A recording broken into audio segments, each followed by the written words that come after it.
Hey guys, what's up? I'm coming back to you guys with another review. Uh, this time it's going to be on the Caribou Lodge Yeti 2.0. Alright, so before I get into anything, I just want to say this is probably my favorite plastic yo-yo besides the Big Dipper. It's really wide and it's a really big yo-yo. Everything about it is just higher numbers than most yo-yos. Weighing at 68 grams, that's a 63 diameter, which is huge. And it's almost as wide, if not just as wide as an edge. So they're both about 40. I think the edge is like 46.7 millimeters in width. This one's 46.2, so it's like half a millimeter smaller in gap width. So yeah, the specs are it has a 46.2 inch gap. It has a diameter of 63, which is absolutely huge. And then its weight is 68, and the bearing it comes with is a size C center track bearing. And the string I have this on right now, this isn't the stock string. This is the Yo-Yo Expert string. When I was at Worlds, I told the dude that I thought that I was actually kind of interested in the string, and he gave me like 5 pieces. So I've been trying it out lately. It's not bad. Uh, Still like kitty string more though, but it's definitely not bad. Better than I thought it'd be. Uh, if you guys want a video on like strings and what strings I use, what strings I recommend, then uh, leave a comment down below if you guys want to see a video about that. Right now, let's talk about the Yeti. So the Yeti 1 obviously was Caribou Lodge's first plastic yo-yo, and as many people know, whoever tried one, the OG Yeti, had a ton of issues. Very vibey, very weird, didn't feel right, and it wasn't that great. So, Caribou Lodge decided that they would take another crack at this Yeti, and they decided to make the Yeti 2.0, which is very, very, very solid. This Yeti is great. It's extra wide, so it's very nice to catch. It's very big, too, which is it's a little weird. Like this is easily one of the biggest yo-yos I've ever even tried. Uh, Actually, it's the biggest yo-yo as far as diameter goes. It's like huge. When I was at Worlds, I got to try a prototype. That was about 60.4, I think. He told me, and I thought that was big, but like, yeah, he's like 3 millimeters bigger in diameter, so it's a little scary. It's a really nice yo-yo.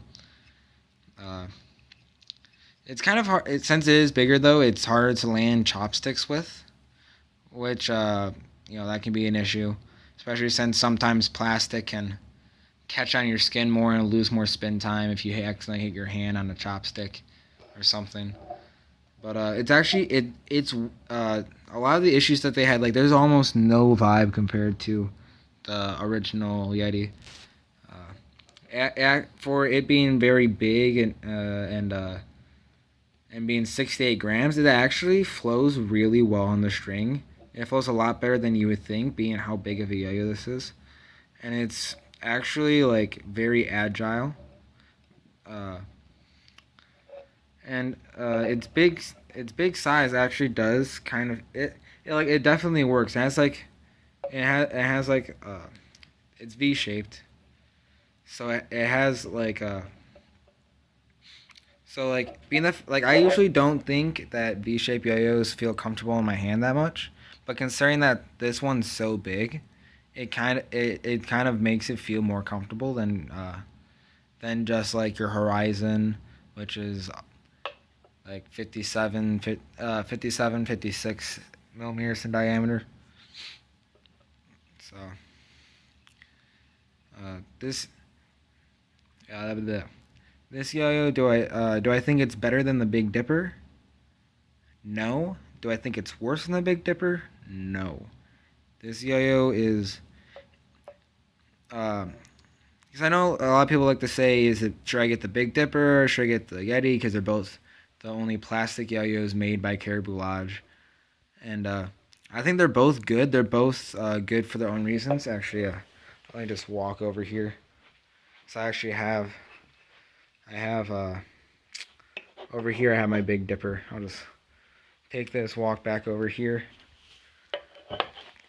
So obviously, first thing you can tell is that Big Dipper is a lot smaller in diameter, and the gap widths are very different.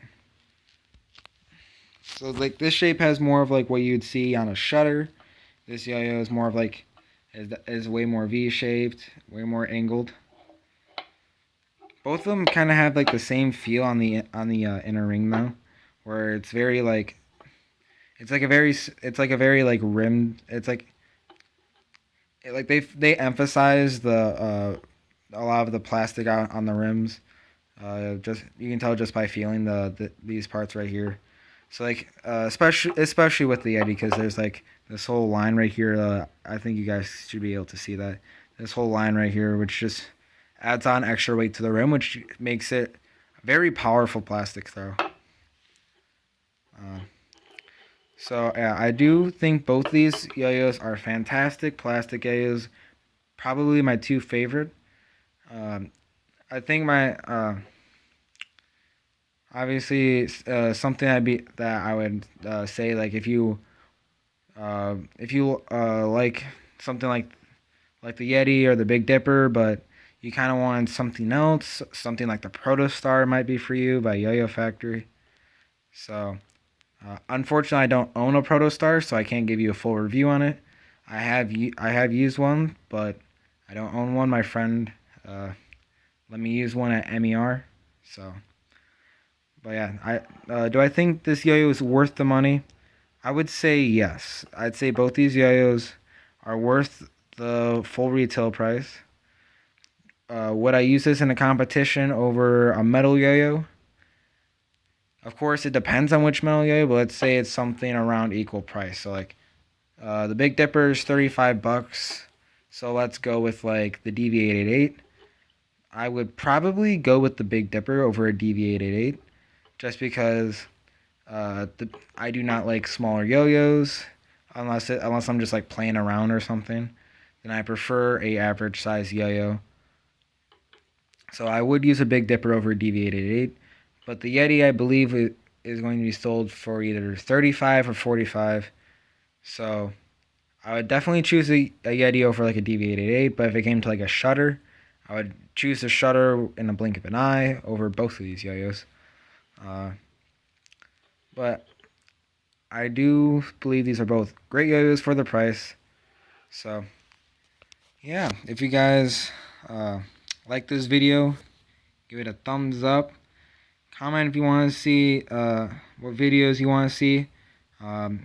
Coming this next month in September, I'm hoping to get a couple trick tutorials out and overall basics.